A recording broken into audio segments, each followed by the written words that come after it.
Obrigada, Ana, querida. E obrigada a todos por terem ficado até ao fim. Vamos ver se vale a pena. Quando vier a primavera, se eu já estiver morto, as flores florirão da mesma maneira e as árvores não serão menos verdes que na primavera passada. A realidade não precisa de mim. Estas palavras não são minhas, são de Fernando Pessoa, mas uso hoje para começar a minha partilha com um pensamento que sempre tive muito presente. O facto de que daqui a 70 ou 80 anos, provavelmente nenhum de nós estará aqui. Sem querer entristecer toda a plateia, curiosamente, este aspecto inquietante da condição humana teve sempre como consequência deixar-me a pensar em qual será o meu papel nesta realidade. Seguindo a lógica de Pessoa, as flores florirão da mesma forma, quer eu esteja aqui, quer não, e as estações chegarão sempre. Então, a questão que desde cedo me coloquei foi: que impacto posso eu ter no rumo desta realidade? É certo que a Terra não precisa de mim para continuar a girar e tudo continuará a desenrolar-se. Mas o que posso eu fazer pela humanidade neste curto tempo em que cá estou? Consciente desta capacidade que todos temos de impactar o curso da história a partir do momento em que existimos na Terra, filha de 2 juristas com um forte sentido de justiça, fui crescendo apaixonada pelo mundo do direito. Desde que me lembro que queria ser advogada. Queria poder usar o conhecimento da lei para repor situações injustas. Queria, com o meu trabalho, devolver esperança a quem me procurasse.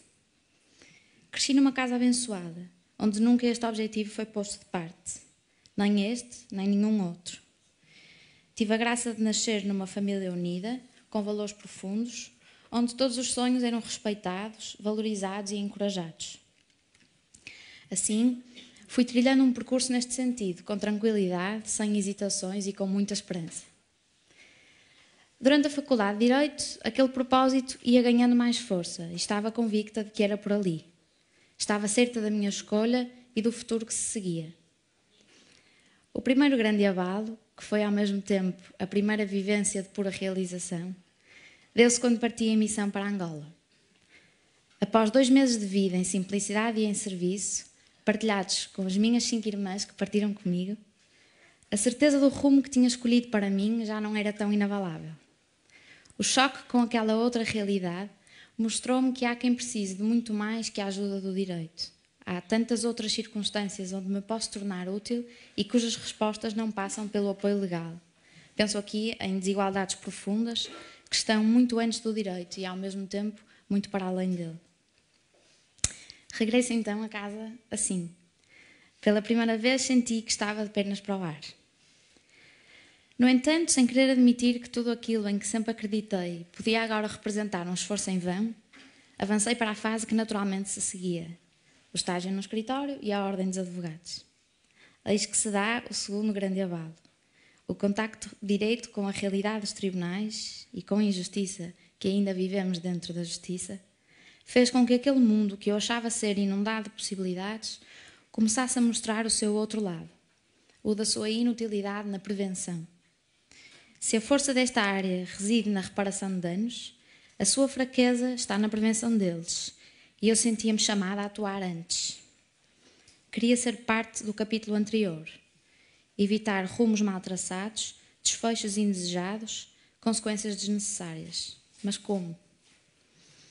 Foi no fim desta etapa que surgiu a oportunidade de ir 6 meses para a ilha de São Miguel para ajudar a desenvolver a comunidade local através do empreendedorismo e da formação.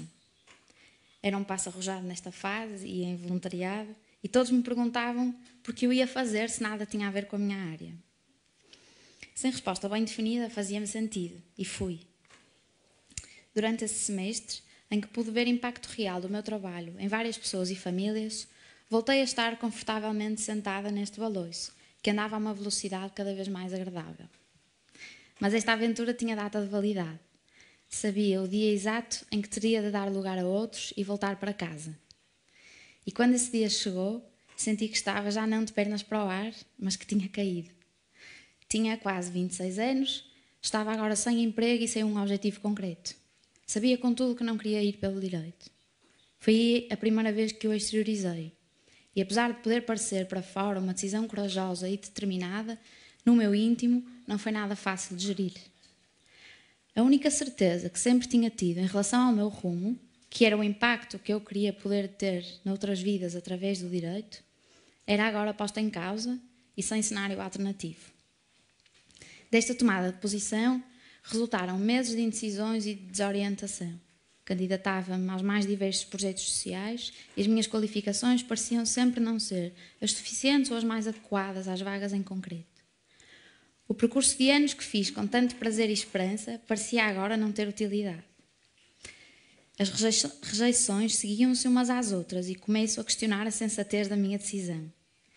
Inquietava-me pensar nos anos todos de estudo e investimento, nas possibilidades que já poderia ter nesta área se tivesse continuado, nas expectativas que tinha para mim própria e que outros tinham para mim e que agora estavam a ser defraudadas. Todos os meus amigos trabalhavam afincadamente nas suas áreas, alguns iam já subindo de posição. E eu sentia que cavava um fosso cada vez maior. A cada explicação que ia dando sobre o que estava agora a fazer, a minha vergonha aumentava. Respondia com algum automatismo. Para já nada, estou à procura mais na área social, é uma área difícil. E rapidamente mudava o foco para que não tivesse de explicar que abdiquei de tudo antes mesmo de tentar. Senti reprovação em alguns comentários e aos poucos deixei que isso fosse ganhando peso.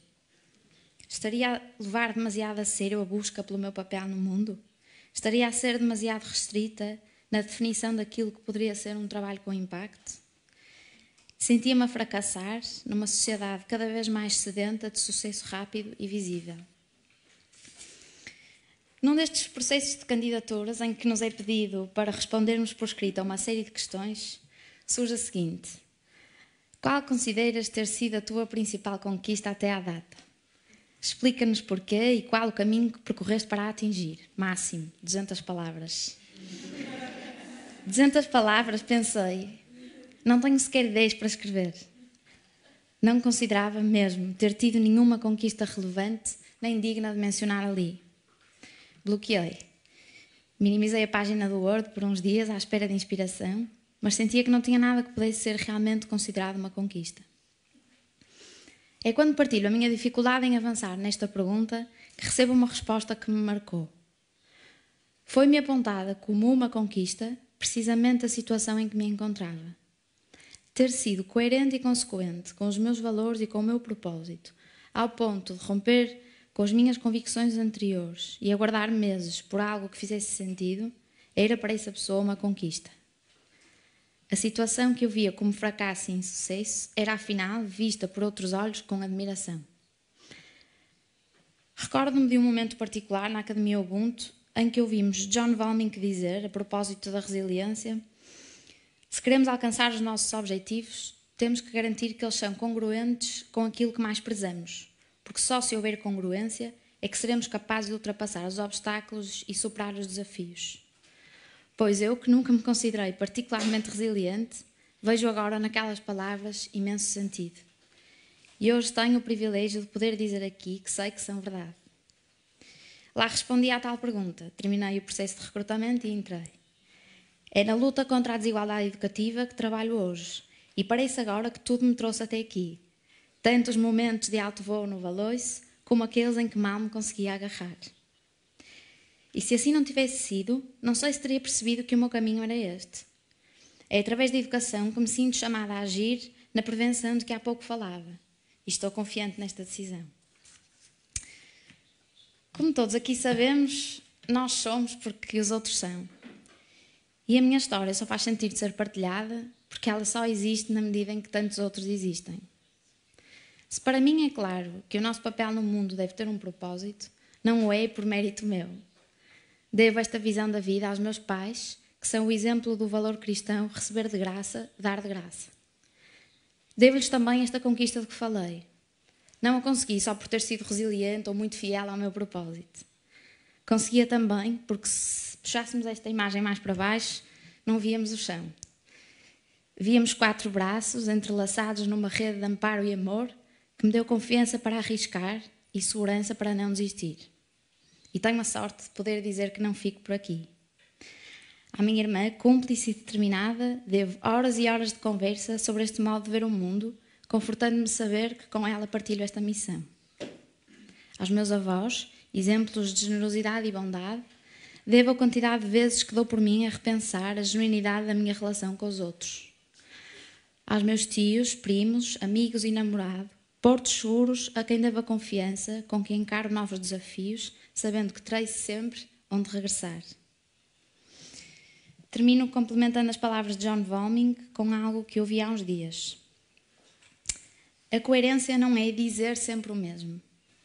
Se em nada mudarmos o nosso discurso, será porque não nos questionamos e, portanto, não evoluímos.